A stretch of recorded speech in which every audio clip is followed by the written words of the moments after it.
아, 제이본산 주지 범행입니다.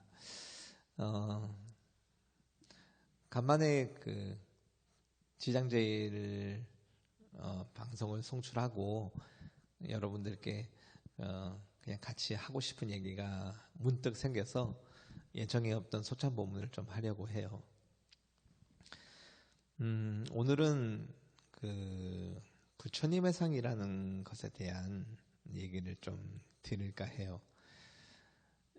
현지사를 찾으신 많은 신도분들이 또 우리 출가하신 100여 명의 스님들이 이 현지사를 찾아서 이렇게 귀하고 또 오랜 시간 함께한 지가 벌써 한 15년 정도가 넘어가는 것 같습니다. 여기를 찾으신 여러분들이 여기에서 머무시는 이유는 부처님의 상이라서 그래요. 누구나 다 알고 있죠. 근데 부처님의 상이라는 것에 대한 얘기를 좀 한번 해볼까 생각 중입니다. 이제 제 얘기부터 시작을 할까요? 제가 이제 그 현지사를 이제 알게 된 지가 15년 넘었네요. 넘었고, 15년 넘었고, 그리고 이제 그 출가한 지는 이제 10년이 넘었습니다. 그렇지만 현지사를 만나기 전 15년 전에도 저는 그 부처님의 법을 제대로 전해줄 수 있는 그런 곳을 좀 찾았어요. 왜냐하면 제가 생각하고 있는 부처님의 법하고 기존의 많은 불교 종파와 많은 큰 스님들이 하시는 부처님 가르침이 좀 달랐어요. 저는 그 부처님을 법을 이제 찾을 때 부처님 법을 찾을 때 기준이 이랬습니다. 부처님 법을 찾을 때 좀 일례를 하나 좀 들어줄까? 그 기독교 이제 종교를 이렇게 보면서 제가 그 가르침에는 기독교의 가르침에는 인정할 수 없는 부분들이 많지만 그들의 가르침 중에서도 그들의 어떤 신앙생활 중에서 본받아야겠다라고 생각하는 부분들이 있었어요. 제가 좀 질투를 한 부분이 있었습니다. 그건 어떤 부분이냐면 그 많은 기독교인들이 공개석상에서 뭐 연예인이든 정치인이든 그리고 어느 경제 영역이든 모든 스포츠 모든 분야에서 그 많은 자신들의 어떤 성취의 일부분을 그 본인의 종교의 수장이신 그쪽에 뭐 예수님이나 하나님께 감사를 드려요. 그래서 저는 그것을 보고 어릴 때부터 이제 불자로서 왜 우리 불자들은 부처님께 감사하다, 부처님을 찾고 부처님을 이렇게 찬탄하는 그런 사람은 본 적이 없는 거예요. 그 TV나 그런 데서. 그래서 어릴 때 마음 먹기를 내가 나중에 유명해지면 난 모든 게 다 부처님 덕입니다 라고 그 얘기를 첫마디를 하고 싶었어요. 근데 안 유명해져가지고 이제 문제죠. 그 얘기를 할 기회가 없었습니다. 저는 불교를 좋아하는 것이 아주 어렸을 때는 또 다른 이면으로는 그런 이제 부처님을 어떤 찾는 그런 거와 이면으로는 또 이제 자꾸 그 학문적으로 배우다 보니까 이런 생각도 가졌어요. 자꾸 들으니까 그게 내 생각인 줄 알았는데 어떤 생각이 있었냐면 불교는 부처님의 가르침이 으뜸이다. 그래서 부처님이 중요한 게 아니고 부처님의 가르침이 중요하다고 이제 그렇게 배워왔단 말이에요. 그래서 불교는 이런 종교적인 영역이라기보다는 철학적인 영역이구나라는 생각에 그런 부분을 또 좋아하기도 했었습니다. 또 반면에 근데 점점 불교를 알아가면서 드는 생각은 점점 제가 마음속에 드는 생각은 왜 사람들이 부처님 가르침만을 찾고 부처님 그 가르침을 펼치신 부처님에 대해서는 궁금해하지 않는가라는 생각이 들었어요. 그래서 어느 순간부터는 부처님도 가르침도 중요하지만 부처님도 굉장히 중요하다는 생각이 들었어요. 왜냐하면 그 모든 지혜를 다 깨달으신 분이라면 우리가 그 선생님이란 게 그렇지 않습니까? 먼저 태어난 사람들이야. 그러니까 먼저 모든 걸 다 잘 알기 때문에 뒤에 후학들에게 그것을 알려주시는 분들이 항상 계시지 않습니까? 그래서 저는 부처님께서도 이미 다 깨달으시고 많은 것을 얻으셨으면 그런 것들을 우리에게 전해주실 뿐만 아니라 우리들을 따로 이렇게 이끌어주시는 그런 것도 한다고 생각을 했어요. 그래서 부처님을 찾는 것도 굉장히 중요하다고 생각했습니다. 그래서 부처님의 가르침을 믿는 것과 그리고 부처님 자체를 믿고 부처님을 찾는 것도 굉장히 똑같이 이제 중요하다고 생각을 했습니다. 지금 와서 보면 정확했던 것 같아요. 왜냐하면 우리 불교의 세 가지 보물은 불법승이거든요. 그래서 부처님과 그 가르침과 그것을 믿고 따르는 어떤 승려들, 이것이 세 가지 보물이기 때문에 부처님을 빼놓고는 이야기할 수 없는 것이죠. 그래서 이런 전제로 마음을 먹고 이런 얘기를 해주는 사람을 찾았어요. 자, 처음 이제 부처님의 가르침에 대한 얘기를 보자고요. 부처님의 가르침은 뭐냐면 인간은 죽게 되면 끝이 아니라 육도, 지옥이나 아기 축생, 인간, 수라, 천상 이 6곳을 자기가 살아온 그 원인으로 하여서 그 6군데 중에 한 곳에를 다시 태어난다는 거예요. 그래서 육도 윤회하는 이 세상이 있다라는 것이, 그러니까 지옥도 있고 하늘 세계도 이 인간 세계처럼 분명히 있다라는 것이 부처님의 가르침의 첫 번째 시작입니다. 그런데 이제 이렇게 매일 돌고 돌다 보면 이 돌고 도는 이 세상이 상당히 허상이죠. 지옥이나 아기 축생 같은 곳에서는 당연히 이곳에서는 벗어나야 되는 고통스러운 곳이기 때문에 뭐 그것은 더 이상 할 얘기도 없지만 이 하늘 천상이나 인간 세계에서 아주 잘 산다고 하더라도 이 잘 사는 것이 영원하지 않고 어느 순간인가는 끝이 나기 때문에 이것이 참 허망해요. 많은 것을 가지고 좋은 인연을 많이 맺어 놓는다 하더라도 이것이 영원하지가 않아요. 때가 돼서 만났듯이 때가 되면 이제 헤어져야 돼요. 그래서 좋은 곳이든 나쁜 곳이든 이 육도윤회의 삶은 이렇게 사는 중생들의 삶은 허망하다는 것이 부처님의 첫 번째 가르침입니다. 그것이 다른 말로 일체계고라는 거죠. 모든 것은 고통이다라고 이렇게 얘기를 하세요. 그래서 부처님께서는 이 고통에서 벗어나는 법을 제시를 하셨습니다. 그것이 이제 사성제예요. 사성제고 팔정도고 이 팔정도를 통해서 이 육도윤회를 벗어난 곳을 해탈이라고 얘기합니다. 그래서 이 해탈한 사람을 아라한이라고 얘기를 하죠. 그래서 이 내용이 이제 이제 불교의 가장 기본적인 내용입니다. 가장 기본적인 내용인데, 그러면 이것이 가장 기본적인 내용이면 무엇을 믿어야 되냐면 육도윤회를 믿어야 돼요. 지옥도 있고 하늘세계도 있는 거예요. 그것을 안 믿고 부처님 법을 믿는다는 것은 말도 되지 않아요. 인과가 있다라면 부처님의 가장 어떤 가르침이 인과법이 진실이라면 그 인과에 의해서 벌어지는 육도윤회도 반드시 있어야 되는 겁니다.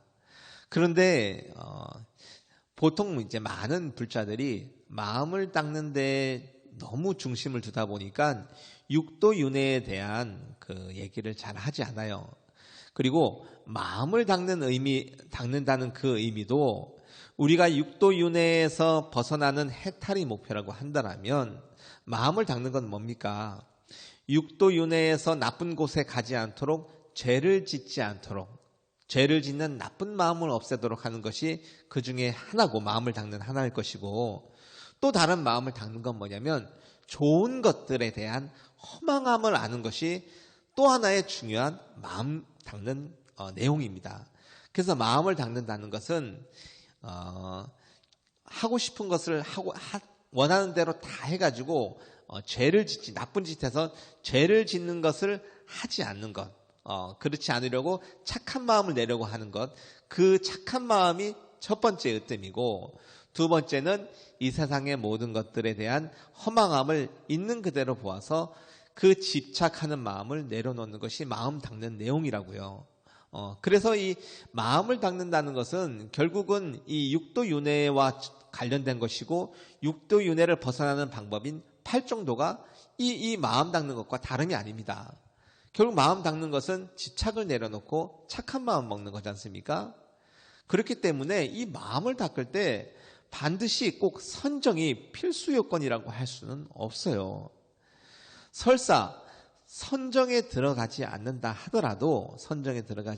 하더라도 마음을 착하게 먹으려 하고 나쁜 행동하지 않으려고 하고 집착하는 마음을 내려놓는다면 이것은 참 바른 수행자죠.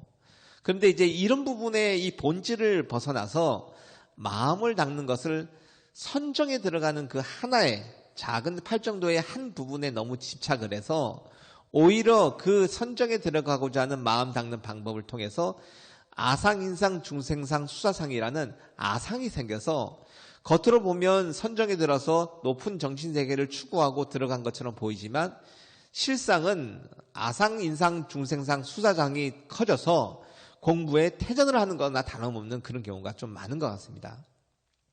그래서 저는 일단 부처님 법을 찾을 때, 제가 예전에 찾을 때는 이 가르침에서 핵심의 내용은 그거라고 봤어요. 현지사 만나기 전에 얘기하는 겁니다. 착하게 사는 것이 첫 번째 으뜸인데 선정 또한 착하게 사는 하나의 방법적, 착하게 사는 그 목적을 위한 하나의 수단으로서 봐야 되고, 그리고 부처님께서 말씀하신 이 육도윤회를 정확하게 있다라고 얘기할 수 있는 그 수행자가 내가 앞으로 따를 수행자라고, 그 스승이라고 생각을 했어요. 그래서 저는 가르침을 볼 때, 제가 평생 귀기명할 가르침을 볼 때 이 얘기 두 가지 얘기를 딱 해준 사람을 찾았습니다. 첫 번째가 지용학의 축생, 인간 천상수라, 육도윤회에 있다. 첫 번째. 두 번째, 착하게 살아라. 어떤 이유를 불문하고 착하게 살아라. 이 두 가지를 얘기해 주는 곳을 저는 찾았어요. 이것이 이제 부처님 법에 대한 그 저의 기준이었고, 또 하나는 이제 부처님에 대한 이야기입니다. 이 정도 가르침을 보고 직접 보시고 펼치실 분이면 얼마나 위대하신 분입니까? 근데 인생사 작은 일들도 우리가 스스로 해결하지 못하는데 생사윤회를 벗어나는 데 있어서 우리 힘으로 해결한다? 전 그건 불가능하다고 봤어요. 그거는 일종의 그 아만이라고 할까? 그런 마음이라고 봤어요. 그래서 진정 내가 육도윤회를 벗어나는 큰 마음을 낼 때는 이미 깨달으신, 완전한 깨달음을 얻으신, 최고의 깨달음을 얻으신 부처님께 의지해서 부처님께 그 가피를 받아서 그 도움으로 가는 것이 굉장히 중요하다고 생각했습니다. 그래서 부처님에 대한 얘기를 해주는 그런 곳이 저는 정법이라고 생각했어요. 그래서 부처님에 대한 얘기를 하지 않거나, 그리고 수행적인 측면에서 착하게 살아야 된다는 얘기, 육도윤회가 있다라는 그런 얘기를 할 수 없는 곳은 저는 정법이 아니라고 생각을 했습니다. 그런데 어느 날 이제 2005년도에 15년 전에 그 붓다의 메시지라는 책을 우연히 보게 됐는데 거기 그 내용이 다 있는 거예요. 일성이 거기서 무아 속 절대계에 빛의 몸으로 된 부처님께서 여여히 계신다. 부처님 계신다라는 첫 번째 가르침과, 그리고 여러분들 착하게 살아야 됩니다. 지옥이 있어요. 그래서 착하게 살아야 됩니다. 이 얘기를 그 붓다의 메시지라는 책에서 처음부터까지 그 얘기를 하고 있더라고요. 제가 계속 찾았던 가르침이기 때문에 이 귀의를 하지 않을 수가 없었어요. 지금도 저는 이 생각에는 변함이 없습니다. 변함이 없습니다. 그리고 죽는 그날까지 이 생각에 변함이 없을 거예요. 너무나 쉬운 얘기인데 실제 불교계에서 지금 얘기 들은 이 얘기를 중심으로 법문을 펼치는 큰 스님은 사실은 저는 안 계신다고 봐요. 저는 안 계신다고 봅니다. 물론 각각의 법문 중간중간에 이 내용들이 들어가 있긴 하겠죠. 이와 같은 내용이 들어가 계신 분들도 있는데 이것을 가장 중심으로 얘기하시는 큰 스님들께서 여러 우리나라 아니면 세계에 있는 여러 큰 스님들 중에서 이 얘기를 중심으로 하시는 분은 전 우리 현지사의 자제만인 큰 스님 빼고는 안 계신다고 봅니다. 그래서 제가 10년 전에 이 교단에 몸과 마음을 다 바치기로 기명을 했어요. 그리고 나서도 그 가르침의 기준, 그 정법을 판단하는 기준은 변함은 없지만 그래도 중생들은 의심을 항상 하기 때문에 저도 역시 혹시나 잘못된 건 없나, 틀린 건 아닌가. 왜냐하면 저는 인생을 걸었지 않습니까? 여러분들도 마찬가지지만 젊은 인생을 다 내던진 거예요. 그래서 저는 사실 그 현지사에 이제 오기 전에 시험 준비를 하나 하고 있었는데 저는 사실 합격할 자신이 있었어요. 개인적으로는. 그래서 누구보다 잘 먹고 잘 살 자신이 있었습니다. 그렇기 때문에 도망치거나 그런 갈 곳이 없어서 이 부처님 법에 귀의한 것이 아니에요. 보다 나은, 보다 큰 지혜, 보다 큰 삶, 보다 영원히 행복한 그런 삶을 위해서 제가 여기에 젊음을 바치고 이렇게 여기서 생활을 하고 있는데 그렇기 때문에 유심히 살폈습니다. 유심히 살폈어요. 그 가르침에 흠은 없는지, 그리고 그 가르침을 설파하시는 이제 우리 광명만덕 큰 대사부님과 자제만일 큰 스님을 가까이 모시면서 쭉 살펴보는 거죠. 사실상 우리 큰 스님 두 분 스승님은 우리 스님들도 가까이 하지 잘 못해요. 만나 뵙기도 사실 쉽지 않습니다. 그렇지만 제가 어떻게 전생에 인연을 잘 지었는지 모르겠지만 다른 어떤 스님들보다도 항상 옆에서 모시고 가까이 이렇게 모실 수 있는 그런 기회가 많이 주어졌어요. 그래서 더 유심히 봤죠. 더 유심히 봤는데 제가 여러분들께 그런 가까이 있었던 두 분 스승님을 가까이 모셨던 제자로서 또 저 역시 제 인생을 던져서 귀기명한 사람으로서 여러분들께 드릴 수 있는 말씀은 우리 태사부님과 큰 스님은 진정한 붓다시죠. 이번 생에 불가를 이루셨습니다. 그런데 여러분들이 여기서 조금 조심하셔야 되는 것이 우리 두 분께서 이번 생에 불가를 이루셨잖아요. 그러면 이제부터 붓다로서의 시작이신 거예요. 그러면 저쪽 세계에 가셔서 기존에 계신 많은 부처님들께 이제 계속 가르침을 받으시고 계속 그러니까 붓다라는 어떤 그 경계선이죠. 그 경계선을 통과하셨기 때문에 이제부터 이제 거기서 모든 것을 이제 배우고 익혀 나가시는 그 부분도 분명히 이제 앞으로 있을 겁니다. 있을 것인데 우리 두 분께서 불가를 이루셨다는 것이 어떤 의미냐면요. 저는 이렇게 생각합니다. 우리 태사부님과 우리 자제만인 큰 스님께서 불가를 이루셔서 우리 태사부님 큰 스님께서 혹시 법문하실 때 나를 믿고 따르라는 얘기 하신 거 들어본 적 있으세요? 그게 아니에요. 우리 큰 스님께서 항상 법문하실 때는 부처님을 믿으라고 얘기하십니다. 그러면 그 부처님의 가르침이 맞고 부처님 계시다는 것을 어떻게 증명할 것인가 라는 부분에 있어서 당신께서 보셨다는 거예요. 당신들께서 불가를 이루시고 이번 생에 부처님이 계신 걸 알았어요. 그래서 부처님의 가르침이 진실임을 이제 아신 겁니다. 그래서 우리 두 분 큰 스님께서 하시는 말씀은 당신께서 진짜 깊은 대적정 삶에 들어가 보니까 부처님께서 실제 계시더라. 지금도 계시고, 그리고 부처님 말씀이 진실인 걸 확인을 하셨으니까 그 부처님을 믿고 따르라는 것이죠. 그 중에서도 가장 첫 번째 부처님이신 석가모니 부처님을 중심으로 가장 큰 부처님들이신 오열의 부처님과 시방법계 모든 부처님들과 그 가르침을 믿고 따르라는 것이 우리 태사부님 큰 스님의 말씀이십니다. 그래서 저는 우리 두 분 스승님께 감사하는 것은 처음에 말씀드렸던 그거죠. 부처님이 계신 것을 확인해 주시고, 그죠? 그리고 육도윤회가 있고, 그리고 육도윤회를 벗어날 수 있는 해탈세계가 있고, 또 그 해탈세계로 갈 수 있는 바른 법인 팔정도가 있다라는 이 법문을 확인해 주신 것.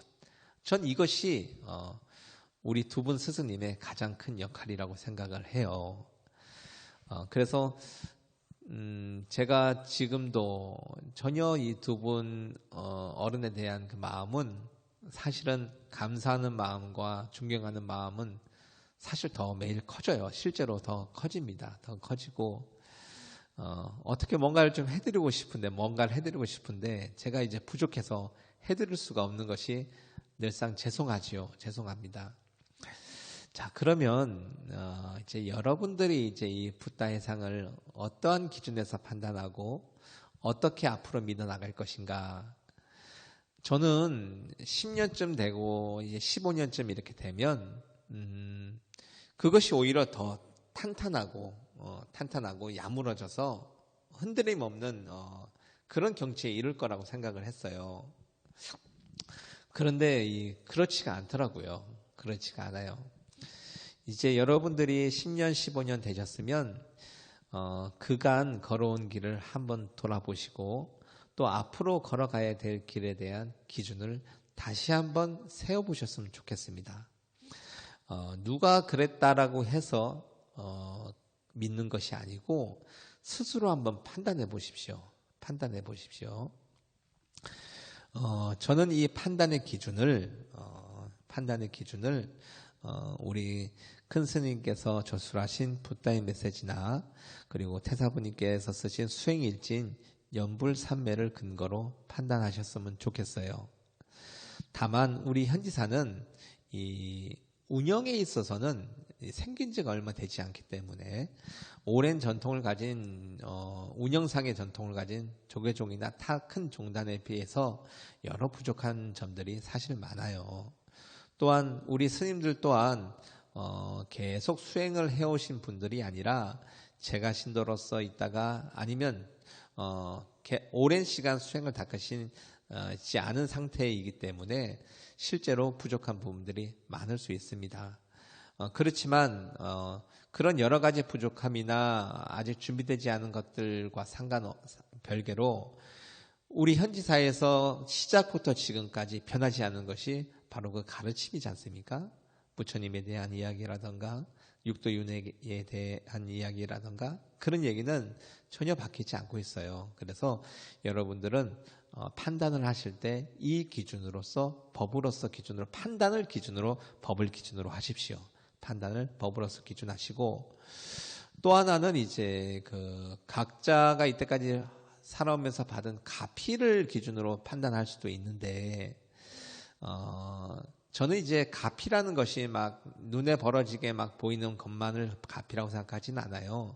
그냥 일상생활에서 특별한 큰일 없이 아니면 큰일이 있다 하더라도 그것을 잘 견뎌나가게끔 여기까지 이르게끔 한 그 자체가 전 가피라고 생각하는 편이라 눈에 보이는 그런 가피에 대해서는 크게 사실은 의미를 두진 않습니다.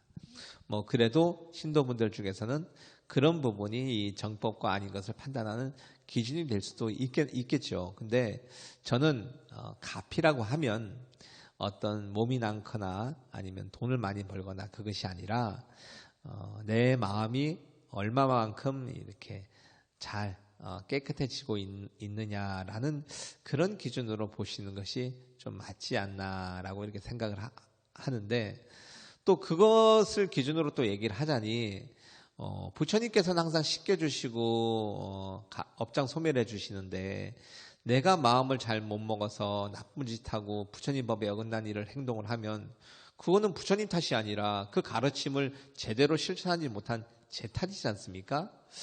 그래서 그 결과물을 내 마음이 깨끗하지 못하다고 해서 부처님을 탓할 수도 또 없는 거라 그거는 좀 사실 조금 어려워요, 기준으로. 그래서 저는 여러분들이 이 정법인지 아닌지를 판단하는 기준에 있어서는 법을 기준으로 일단 판단을 하시는 것이 좋지 않겠는가라고 생각을 합니다. 그래서 지금 이제 많은 분들이 15년간 함께 해왔어요. 우리 신도분들하고 또 스님들하고 또 제가 이렇게 함께 해왔는데 알게 모르는 그 연대감들이 있습니다. 연대감들이 있어서 뿌듯하고 그래요. 제가 이렇게 막 나서서 인사를 하고 그런 거 잘 사실은 못합니다. 잘 못해서 표출을 잘 못하지만 같이 함께한 이 우리 도반님들에 대한 애정은 분명히 있는데 그 초발신들과 그 소중한 인연들을 계속 유지 못하고 떠나시는 분들이 이제 계시잖아요. 그리고 그 내용들이 변질되기도 하는데 저는 그거에 대해서는 인연이라고 생각을 해요. 인연이라 생각해서 아쉽지만 그런 좋은 인연들이 떠나가는 것 또한 집착할 필요 없이 인연에 맡기고 받아들이는 것이 좋다고 생각을 합니다. 다만 조금 안타까워요. 제 마음에서는 어떤 안타까움이냐면 제가 봤을 때는 정말 붓다해상으로서 모든 걸 사실은 붓다해상으로서 모든 걸 갖췄다고 볼 수는 없어요. 외형적인 어떤 그런 부분의 운영상의 어떤 부족함은 분명히 있을 수 있으니까. 그렇지만 붓다해상이 틀림이 없는데 이 회상은 이런 소중한 인연을 인연에 의해서 성건이 다 되어서 떠나가는 모습을 보면 이 부처님 회상 다시 만나기가 쉽지 않을 텐데 라는 안타까움은 있습니다. 그런 마음이 좀 있어서 그런 마음을 좀 한번 전달을 해드리고 싶었고요. 그래도 이제 이렇게 함께 계속 이 믿음을 잘 키워가시는 분들을 보면 저 역시 좀 든든하고 저도 든든하고 같이 기쁘기도 하고 이제 그런 마음이 있습니다.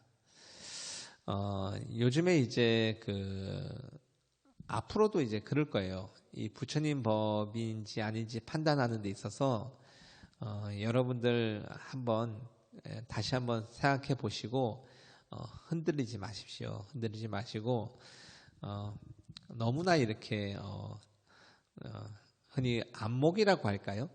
붓다 해상인지 아닌지를 판단할 수 있는 안목이란 것이 있지 않습니까? 그래서 아주 많은 절을 다니고 많은 철학들과 많은 종교의 공부를 하신 분들이 중에서 이렇게 이 붓다 해상을 선택하기도 하고 선택하지도 않기도 하는데 저는 여러분들의 안목을 사실은 믿는 편이에요. 그래서 안목이 또 있는 사람만이 이 붓다 해상을 남아 있을 수 있지 않겠습니까? 저는 금강경에 좋아하는 구절이 다 좋아하지만 금강경에 이제 수보리 존자가 걱정하는 부분에 대해서 격하게 공감합니다. 이렇게 금강경 내용 잠깐만 얘기할까요? 이제 수보리 존자가 이제 묻지요. 부처님께 부처님 이제 저희가 보살가를 증닥해서 보살마살 대보살로서 앞으로 부처님처럼 되기 위해서 안육따라 삼맥삼볼이라는 가장 높은 깨달음에 이르려면 저희가 앞으로 어떤 방식으로 수행하고 마음을 닦아나가야 할까요? 이렇게 여쭙죠. 그러니까 부처님께서 참 잘 물었다라고 하시면서 너희들 보살 마살들은 여기는 좀 전 크게 해석을 하는 편입니다. 보살 마살의 마음, 보살이 되고자 하는 그리고 안욕따라 삼맥삼보리를 이루고자 하는 모든 참된 수행자들은 이렇게 수행하고 마음 먹도록 하여라 라고 얘기하시면서 부처님께서는 이 세상 고통 많은 모든 중생들, 육도 윤회하는 중생들을 그 육도에서 벗어나게 해서 그 고통에서 완전히 벗어나도록, 즉 열반에 들도록 니르바나의 세계에 이르도록 그렇게 인도를 하여라. 그런데 인도를 하면서도 야, 내가 너 구해줬다. 내가 너 이렇게 어려우면서 구해줬다.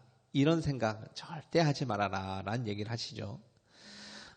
그리고 이제 두 번째로는 이제 얘기하시기를 그리고 네가 가지고 있는 많은 것들을 그 주변 모든 사람들에게 나누어 주는데 나누어 주되 다 모든 걸 주되 그것이 아이고 아깝다라는 생각이라거나 너무 좋은데 이게 좋은 건데 막 이런 생각 절대 하지 말고 나눠주도록 하여라 이렇게 얘기를 하세요. 이제 이렇게 얘기하시면서 이 수행을 다 했을 때 이제 안욕따라 삼백삼보리 이룰 수 있다는 이런 말씀을 쭉 하시니까 수보리존자가 이제 여쭙습니다. 이제 그것의 그 내용의 의미를 이제 아는 수보리존자는 너무 어려운 거죠. 이 말이 너무 어려워. 이거를 믿고 따르는 것이 너무 어려워요. 그래서 나중에 말법 세상에 즉 요즘 같은 요즘 세상입니다. 부처님 안 계실 때는 이렇게 이런 말을 경전으로 이제 접해야 되는데 이 말을 경전으로 보고 도대체 누가 믿을 수 있겠습니까? 이렇게 얘기를 하는 거예요.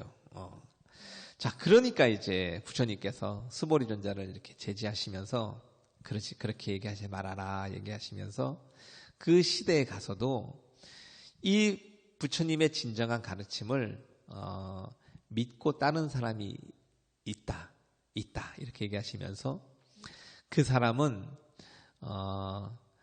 많은 것 중에 이 전생에 부처님 처소에서 붓다회상에서 공부를 한 사람들인데 한 붓다회상 한 부처님 두 부처님 세 부처님 회상에서 공부한 것이 아니라 헤아릴 수 없이 많은 부처님 회상에서 계속 공부해가면서 인연을 지어온 사람이다라고 얘기하십니다.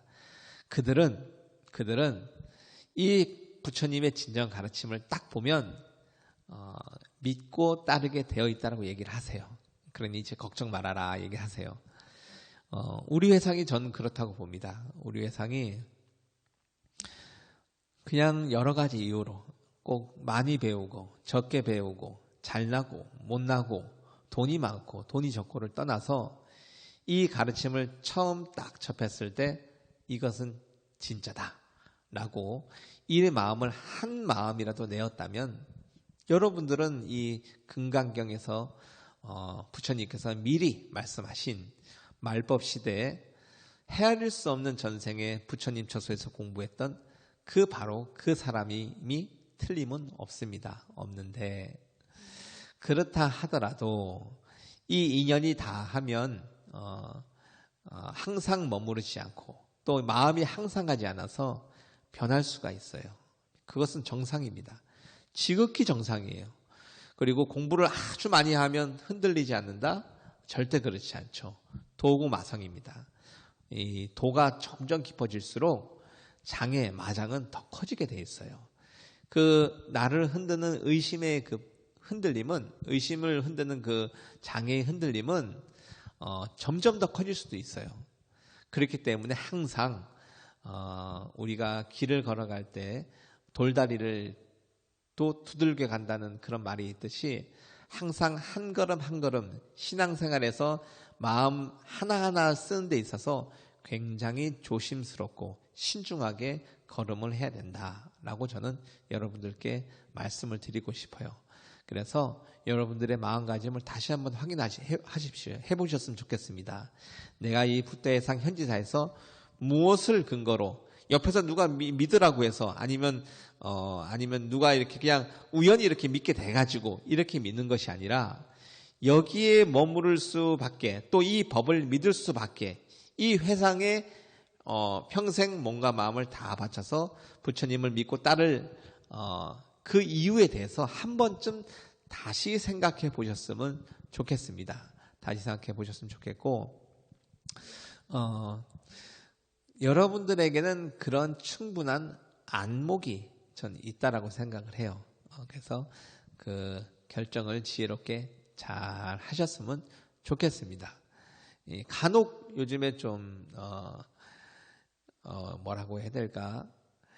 야, 우리 현지사 정도 신도면 이 정도 기준은 다 되지라고 저는 사실 생각을 항상 하는데, 그 정도 기준 내에 당연히 될 거라고 생각을 했는데, 모두가. 간혹 몇 분이 그런 너무나 이렇게 이 붓다 이상의 믿음을 낼 정도로 큰 성근이 있는 사람들인데, 겨우 저 정도의, 이런, 경우를 좀 요즘 보게 돼요. 그래서 굳이 그런 부분에 대해서는 제가 이렇다 저렇다 얘기할 필요도 없을 것 같아요. 여러분들의 안목으로 보시면 무엇이 진짜인지는 당연히 아실 테고, 그거는 여러분들이 이미 다 알고 계시고, 무엇이 말도 안 되는 수준의 그런 가짜다라는 것도 여러분들이 충분히 파악하실 수 있을 겁니다. 그래서 굳이 그분에 대해서는 얘기를 하지 않겠습니다. 항상 여러분들 요즘 코로나 때문에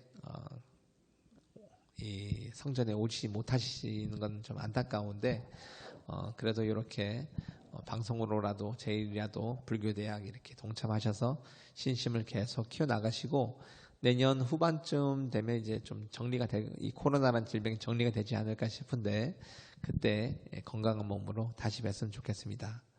그리고 내일은 수능이래요. 학생들 이제 수능을 보는데, 우리 현지사에서 그 시험을 보는 시작부터 끝나는 시간까지 시험 시간에 맞춰서 부처님 공부를 할 거예요. 그래서 1교시 석가모니 부처님, 2교시 문수보살님, 그리고 3교시 다보열애 부처님, 4교시 관세음 보살님, 5교시 지장보살님 해서 이렇게 공부를 시험 시간에 맞춰서 할 거니까요. 수험생 자녀를 두신 분들 집에서 이 방송 틀어 놓으시고 공부를 하시면 되고, 그리고 그 학생들 주변에 또 이제 지인들 학생이 있으면 갈 수 있는 곳이 없거나 기도할 곳이 없는 분들이 있으면 알려주세요. 알려주셔서 축원도 받고 함께 같이 기도할 수 있도록 집에서 유튜브를 통해서 할 수 있도록 알려주시고, 거기에 대한 문의는 그 춘천 본사 종무소로 전화하셔도 되고 제주 제2본산 종무소로 전화하셔도 됩니다. 그래서 전화해서 이제 접수를 하셔야 수험 번호랑 시험 본 장소를 알고 또 이름 알아서 축원을 해줄 수 있거든요. 그러니까 그렇게 해서 신청하시고, 참가비는 따로 없습니다. 기도비는 따로 없고, 기존에 기도 올리시는 분도 좋고 기도 안 올리셨던 분도 누구든지 오셔서 요 수능 기도에 꼭 참석하셔서 좀 가피 받으셨으면 좋겠어요. 제가 오늘 예고치 않은 그 소참 본문이라 좀 준비 없이 했는데, 다음엔 좀 준비를 잘해서 좋은 말씀 같이 나눴으면 좋겠습니다. 감사합니다. 항상 공부 잘하시고 부처님 가피 많이 받으십시오. 성불합시다라는 우리 인사는 우리 요지 안 하니까 서방 극락 정토에서 만나도록 하겠습니다.